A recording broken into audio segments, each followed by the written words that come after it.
multiply 1 times 4, 5, that will give us the first row. 2 times 4, 5 will give us the second row, 8 and 10. And 3 times 4, 5 will give us the last row, 12 and 15. Do tell me if I'm going too fast for anyone. It's going to get messy here, and you might be stretched a little bit, but stretching every now and then is good. Right, so that's relatively simple.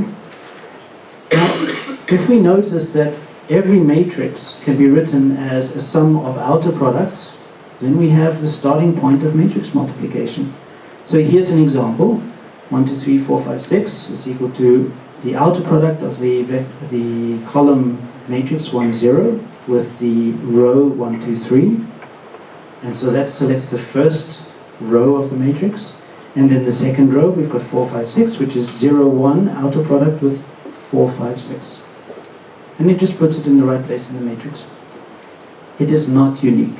There are many ways, infinitely many ways, to write this matrix as a sum of outer products. And how many outer products are required? Well, there is a minimum number. We won't go into that, but there is no maximum. We can use as many terms as we like. We won't worry about that, though. It just means that you find the most convenient way to write it, and then you can do your calculation. Hopefully not with 10,000 terms. That won't be so much fun. But if you can do it with a few terms, that will work. So here we will define a product of outer products. So we're only looking at outer products now, which means that you have here, for example, 1, 2, 3, 4, 5 is an outer product, and our second outer product is 6, 7, 8, 9, 10, 11, and 12. And the rule is as follows. You see in the middle, we've got 3, 4, 5, and 6, 7, 8. They have the same number of entries. So we can take the inner product. And this is just a number, which we factor out to the front. Okay? This looks really messy, but it works very nicely in practice. And then what's left over will be the outer two parts, and this is in effect an outer product. Okay, so the last line shows you how it looks in general. We have a column times a row, multiplied with another column times a row, and then what we do is rearrange it a little bit to have the row times the column, that will be the inner product, and the leftover column times the row, which will be our outer product. Hopefully everyone agrees so far that these are actually easy, maybe tedious, but easy calculations. So inner products, very simple. Outer products, quite simple. Right, so we know how to calculate products of outer products. What do we do for matrices which are not outer products? So we define two rules here. I'm going to leave it open that it's sensible. It is a sensible definition. We use something known as linear extension. It's actually a bilinear extension in practice. And that is to say that we want distributivity. So A times B plus C must be equal to A times B plus A times C. And because every matrix can be written as sum of outer products, this B plus C can be all outer products. Right? There might be more than just two of them, but they can all be outer products. And on the left-hand side, if you see there x plus y times z, those can also all be outer products. So if you have the right outer product structure in your sum, you multiply them all the different terms, then you get a product in general for matrices. So here's an example. If you know how to do matrix multiplication, do it the normal way and see if you get the same answer. So this is a very simple example. We've got 1, 2, 3, 4 and 1, 1, 1, 1, and I'm going to show you how you could take, in some sense, a shortcut compared to usual matrix multiplication. So on the left matrix, we can write that as 1, 0, 1, 2, that's an outer product, and 0, 1, 3, 4. That's only one possible way to write this matrix. I can tell you that we cannot do it with less terms. We need at least two outer products. And then we multiply it with an outer product 1, 1, 1, 1. If you go calculate that outer product, you'll see it's that same matrix with all ones. Okay, I've cheated. So I saw that I could write it as a single outer product, which saves me a lot of time. Right. So now what we can do is use distributivity. So we multiply the first outer product with the one that's on the outside, or all ones, and then add to that the second product, the second outer product inside the brackets for the first matrix with the outer product, which is all ones. And then it's just a matter of taking the inner product. So the inner product 1, 2 with 1, 1, that gives us the 3 that you see there. And the second inner product 3, 4 with 1, 1, that gives us the 7 that you see.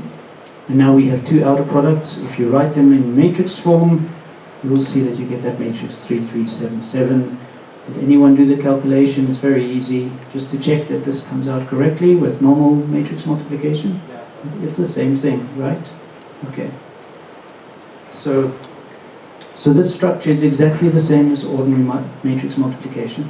I'm sure you will agree it's a complicated way to write it, but if you have the right outer product structure, you can save a lot of work in your multiplications.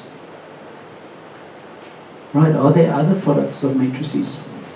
And there are quite a number. The few that I know of is the Hartley-Rao product, which you can construct by a combination of these entry-wise products that we discussed at the beginning, the Schur or Hadamard products, and Kronecker products. So when I say you compose them, that means that you divide your matrix up in a slightly different way. And instead of doing your normal multiplication, you now do Kronecker product multiplication.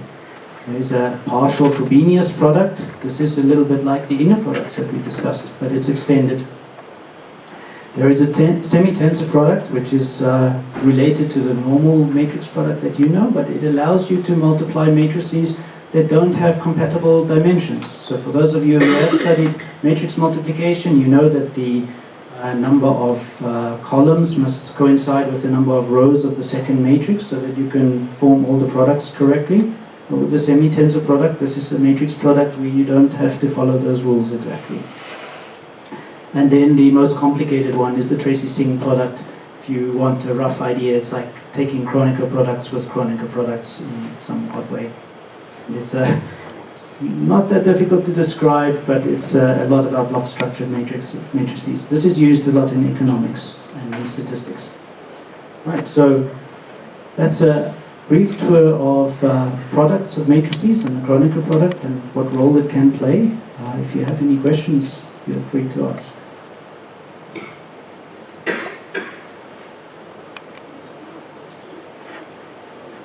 Can I just say, I think it went without saying that a lot of people might have been asking about the notation, that X-man symbol, is that always for Kronecker products?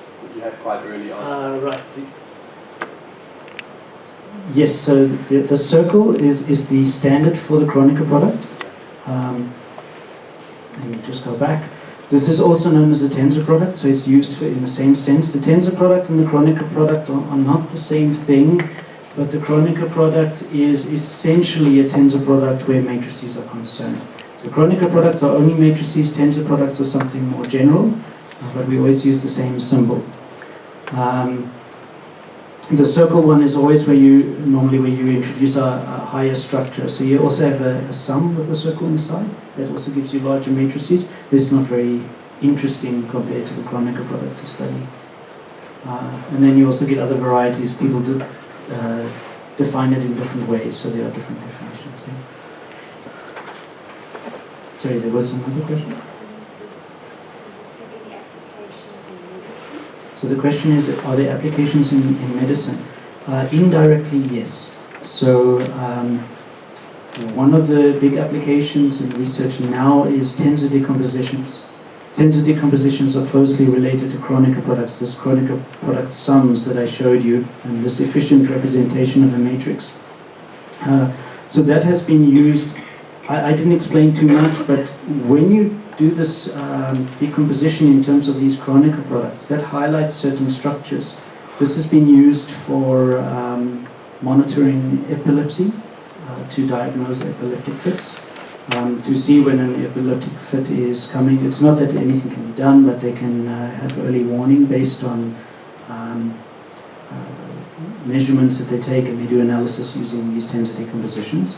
It's also been used for early warning for cancer diagnosis, where they've used lots of data, medical data from patients, and then used the correlations and then tried to do a decomposition to try to figure out what are the characteristics that lead to cancer, just from a data set point of view. And this has been used to diagnose cancer earlier in some patients, and fix misdiagnosis in some cases. Apparently there's been where the tensor product structure actually highlights that people make mistakes. So this has actually happened. Right, so I have a question for you. If you know how to take a Kronecker product, can you divide by a matrix in the Kronecker sense? That's something to think about. Probably for many years.